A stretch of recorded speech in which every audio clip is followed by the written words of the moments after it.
We're going to wrap this bad boy up with a bow on it, of course. Thanks for tuning in here on YouTube as well as listening to us on the podcast. Please give us those 5 stars. Show some love because you know we deserve it.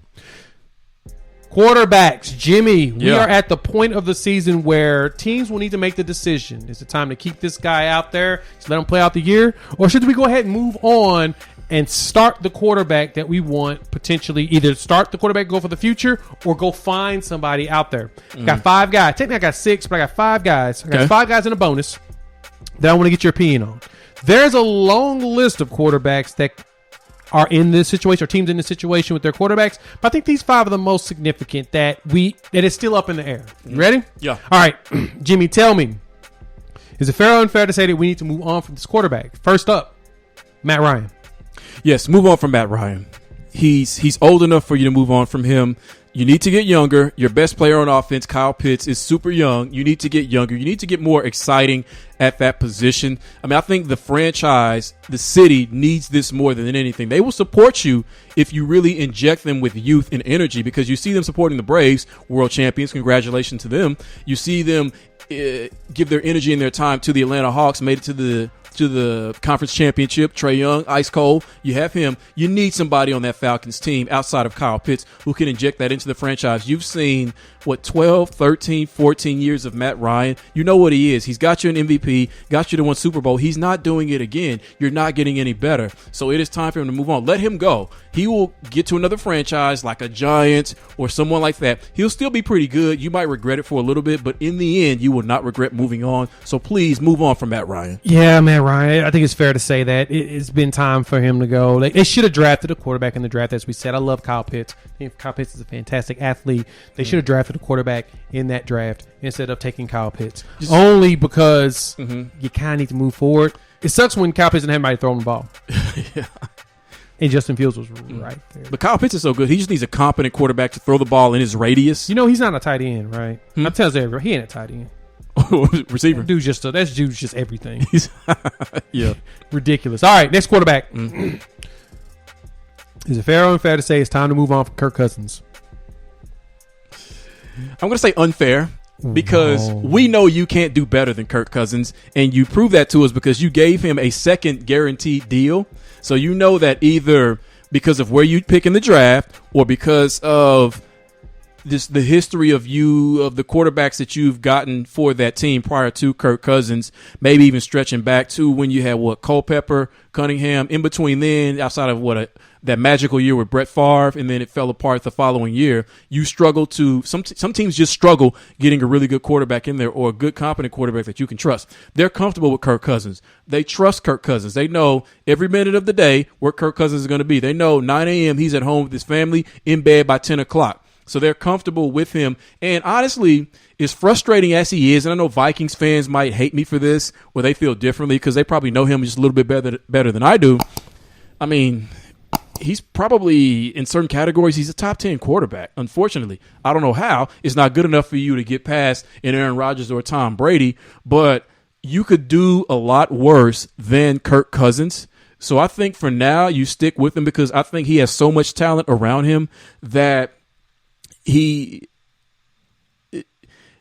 that even though he's not this big arm superstar quarterback, you can still do good with him, even though at the end you're going to be frustrated. So because I know you can't do better, keep him. Move in. Yeah. What do you think? Yeah. Based upon the way his contract is structured, they probably are going to have to hang on to him, but they need to start preparing for the contingency plan. His contract ends in 2022, so next season is his last season there. Technically based upon, because it was a 3-year deal, wasn't it? It was a 3-year deal, and he got a 2-year extension on top of that. He got a 3-year deal in 2018, right. 2-year extension last year. So this season, when the 2021 season started, it fully guaranteed next year's contract. So, and if they trade him, I'm looking at this on ESPN. Who reported this? Courtney Cronin. She's pretty dope. Vikings reporter. If they trade him, they'll have a $10 million cap hit, dead cap charge, and the team that takes him will have his $35 million guaranteed contract on the hook. So, yeah, it's going to be tough to get rid of him, but there are teams that be willing to figure out how to take him. I mean, to be honest, if you had an opportunity to get rid of him, I'd say do it and just start from scratch. You know, what's funny is if there's anybody who would like to move on from quarterback in Minnesota is Justin Jefferson, because even though he just broke a record for most receiving yards in the first 2 years of their season, there are equally like an equal number of plays where when he's mic'd up, he's just so pissed at Kirk Cousins for missing the throw or not making the throw at all when he's open. Losing his ever-loving mind. It's funny. It's so funny seeing the number like we talked about earlier about Jefferson versus Ramsey. Yeah. They probably seen him talking noise back and forth, and he's like, "Hey man, you lucky Kirk Cousins is my quarterback. I'd have 200 yards on your head right now." Yep. Oh man, that's so bad. Sorry, Kurt or Kirk, whichever one your name is. Yeah. All right, next quarterback. You ready? Yep. Is it fair or unfair to say that the Browns need to move on Baker Mayfield? You know what? This might sound crazy, but it ain't no lie. Don't say bye to Baker, because you can. Don't need to pause for a second before I continue. Did he really? No, please continue. I'm. That was totally not planned too, by the way. It was. You're in the same position as the Vikings. Now, if the Vikings can't do better at quarterback, Browns, you cannot do better at quarterback, because we watched the last 2 decades of you constantly get it wrong or get unlucky or the football gods hate you. Baker Mayfield, as frustrating as he is for you and for me, you know, him being at OU and knowing him from there, he's what makes your team interesting. You can't do better than Baker. I'm sorry. I'm not saying you pay him $40 million. I would never do that in any universe, but you try to hang on to him. If he's not your quarterback, it's because he wants out, and you can live with that. But you cannot do better than Baker Mayfield right now at all. I mean, even if you were looking to upgrade the quarterback position, what makes you think a quarterback who has other options, who if the quarterback is better than Baker, that means they're going to have other options, why would they choose your option? Like, what is it about this team that will make you choose that option with how quarterbacks have just for whatever reason performed in Cleveland the last 20 plus years? And honestly, with how Baker's played this year and just all the stuff that's gone on, you could keep, I mean, that's par for the course. This is just another quarterback in a way for Cleveland, because he really hasn't done too much. I know they made the playoffs last year and that was good, but you can't do better from Baker. You're stuck. So no, go ahead and move in, because you can't do better. There wasn't no lie. You can't say bye to Baker. I agree with you. I'm on the opposite side of the fence as a lot of people, as everybody wants him out. Baker's 4-interception performance pissed everybody off. They hate his guts. I get it. I think there's a combination of 2 problems with that team. Coaching. I think Stefanski is the problem. I don't think he's that good. That's tough to say. He won Coach of the Year last year. Yep. I think it was on the back of Baker Mayfield throwing 26 touchdowns and only 8 interceptions. His best year. Which is actually not his best year, because his best year, well, the other years he threw a lot of picks, but he threw more his rookie season, right? More touchdown passes. He threw 27 his rookie year with 14 picks, 22 his second year with 21 picks, 26 and then 8 last year, and then this year's 15-11. Problem with Baker is, I think one is coaching, and I think the second problem with it is a little bit of overconfidence on him. He goes in the NFL and he's not throwing the completion percentages he's used to. I mean, he's at the 62.4 this season, 62.8 last year, 59 the year before, 63 the year. It's lower than the 70s we're used to out of him. And of course, the NFL is a completely different animal than college. So of course it's expected. But they've got to do something to help him read through whatever progressions they're providing him to be able to pick apart these defenses. There's something wrong with, I feel like it's got to be coaching with him, because like you said, he's the best quarterback they've had in a long time. In a long time. And they're not going to find anyone better, because they're not going to be able to develop another quarterback that can actually walk in and play the way he's playing when he's good on his best days, coming off the street. But I guess the tough part about that is, you know, he went through so many coaches and offensive coordinators that's the problem. You finally have your second year in Kevin Stefanski's system, but it's like, if the system now isn't good enough, or if it's somewhat broken, to fix it puts him in the exact same position where he's having to, in a sense, learn another new system, and that's what he's trying to get away from. No, I agree with you. I'm not saying fire Stefanski. Yeah. I do think he's a part of the problem. I think that he's a big portion of it. I think it's more him than Baker, even though Baker's the one throwing the ball. I do think it's a little bit more him than the more Stefanski than it is Baker. Baker has his issues too. Like I say, his overconfidence is his second problem. Is he's trying to do too much sometimes, and I feel like it has something to do with whatever the play call is, the way the setup is, what the progression reads are. And he's probably still playing through injuries, or has been playing through injuries. He's also been hurt this whole year. The last month that he should not have been playing through. In that situation, Stefanski should have benched him. There's one thing that Stefanski could have done, but like, hey man, I know like you like to be a warrior and be all tough.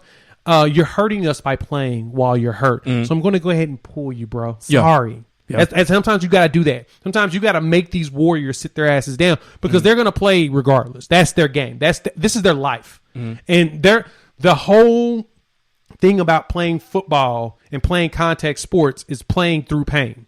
So no matter what the pain is, unless they literally cannot stand on the foot, they will collapse immediately. They're going to play. Cortisone shot. Let's go.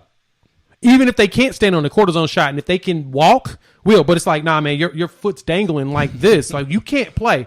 Is it really dangling, or can we like tape it up? Bro, get out. that they do. That's how they are. That's kind of even the big thing when it came to the COVID piece that a lot of people try to point out is they're conditioned. All athletes are conditioned to play through pain. They're conditioned to play sick. They're conditioned to do all of that. That's one problem with Baker. He's overconfident. He keeps playing through stuff that he ain't supposed to play through. That's Dog, right. Sit your butt down. Your shoulder is separated. Get healed because you're hurting your team. If another quarterback comes in there and they start winning games, great. You're going to come back in as a starter. You could keep them going because you're healthy. But not being hurt, it's not worth it. Okay, yeah. Is it fair or unfair to say that the Seattle Seahawks need to move on from Russell Wilson? They need to move on from each other. I mean, if there's anything to learn from this system, they do. They do. I mean, just with the stuff last offseason where you had Russell flirting with other teams and just with how stale whatever this is. I mean, they text him first, though. Right. But just how stale Pete Carroll's system has become. And Pete Carroll there's an article about him where he talked about the team doesn't need to be rebuilt. They need to retool. No, they don't. You two need to move away from each other. I do think the Seahawks, they can get another good quarterback. I think that is still a good spot where you have those two receivers in Lockett and Metcalf, who any quarterback would love to throw to. So I think they need to move on from each other. I mean, it's just become that kind of a relationship. And this season is the culmination of that. You can't get away from this. You can't not acknowledge that this isn't working anymore, and it's not going to. You don't have the Legion of Boom anymore where you could get away with this type of stuff. So I think that is best for everybody, for Russ and Ciara and for Pete Carroll and the Seahawks, because I think that the organization is committed, definitely still committed to Pete Carroll. But I think they need to move away from each other, start fresh somewhere else. So, yeah, move on.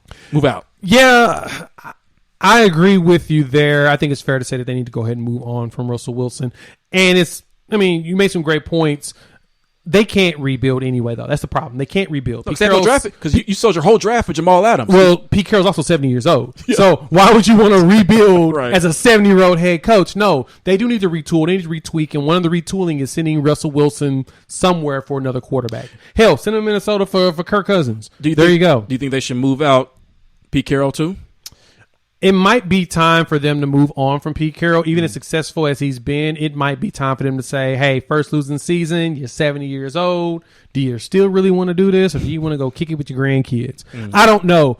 Pete Carroll is still a solid coach. All of his deficiencies are starting to show. The Jamal Adams trade was definitely a massive blunder. Horrible. Seeing how horrible it is. Oh. He's not a horrible player, but he's not what they needed. That's the biggest problem, is he's not what they needed. He's still an elite athlete, an elite player. They needed something else. They didn't need a Jamal Adams that could be everywhere. They need some stationary players to run that Legion of Boom properly. And because they don't have all of these guys with their chips on their shoulders that were overlooked, it feels like Pete Carroll's lost his eye for talent. I mean, that was one of the big things about the Legion of Boom, was all those guys were under scouted and people didn't believe in them. Richard Sherman coming out of Stanford. Nobody wants this guy. He's too opinionated. Put him out there with everybody else. Boom, they look great. Bobby Wagner out there flipping off people, rolling around. He might be losing his eye for talent at this point. He may think his system is more important. All right. Last guy. This one's interesting to me, and I feel like this was one that you will have fun with. Okay. Is it fair or unfair to say that the Las Vegas Raiders, not Vaders, Raiders. The Las Vegas Raiders should move on from Derek Carr? I don't think Derek Carr is the problem. I think that he's still a solid top 15 quarterback. And I think that his teammates really like playing for him. I think that he's been part of what has somewhat held this team together, despite what happened with. I mean, just think about all the things they've had to navigate between what happened with John Gruden, with what happened with Henry Ruggs, to losing a top 5 tight end, Darren Waller, who's probably not going to play the rest of the season because he's missed the last 4 to 5 games. Yeah, I know. My fantasy roster has seen. Yeah, he's held this team. They lost Jonathan Abram as well, but beside the point. So there have been very few bright spots in this season. Still found a way to win yesterday. My pick'em, one of my bonus picks, the Raiders are pick'em at home against the Broncos. He's part of what's held this team together. I think he's still a good thrower of the football. He's not ever going to be top 5, top 7 in the NFL ever, but I think that he's one of the lone bright spots on this team. It's like consistently every year his completion percentage is above 60 to 65, and he throws for 4,000 yards. That is not easy to find in the NFL. I think this next coaching hire, I think it'll really make or break Derek Carr in a sense. Like, if Derek Carr is ever going to truly reach his potential and thus the franchise underneath him, they have got to nail whoever the next coaching hire is going to be. So I think it's fair to say to move on from Derek Carr. Trade him to the Steelers and get you a draft pick. Draft a Matt Corral out of Ole Miss, or just find a different go get our boy Kenny from Pittsburgh. Kenny Pickett. Yep. Kenny Pickett. Get Pickett from Pitt. Bring him in. I think it's time to move on from Derek Carr. Derek Carr has been there since 2014, and what have you seen between those? What's that 8 years that he's been there? What have we gotten? We've got 3-11, 7-9, 12-13, in which they tricked us into thinking that he was going to be good. Yeah. 6-9, 4-12, 7-9, 8-8, 8-7. Well, it's two things. It's time to go. Well, it's the dysfunction. It's just the dysfunction of the Raiders. But another thing too, and you've heard me levy the same criticism against the Browns. I think they need to change their uniform combinations. No, I love their uniform combinations. They change their ownership, but that's not going to happen. So what they need to do? Change the uniforms. They need a defense. For a quarterback like Derek Carr, you got to have a great defense. I mean, so at this point, if you're gonna retool, like Pete Carroll is saying, you may as well ship him out, bring in a new quarterback with Josh Jacobs as your foundation, and build a defense. What they do is Cleveland, their organization, they fly their private jet to L.A., to the Vegas, and then they pick up their ownership, and then they fly to Oregon and learn something about creative uniform combinations. They take those ideas back, they incorporate them so that their players actually feel better wearing those uniforms. Is what did Deion say? When you feel good, you play good, get paid good, some version of that. So you look good, you feel good. Feel good, you play, They don't feel good wearing those uniforms. Those are the most boring uniforms I've ever seen. That game that they played, what was it, last Monday? Browns-Raiders, I thought I was going to throw up watching that on your television.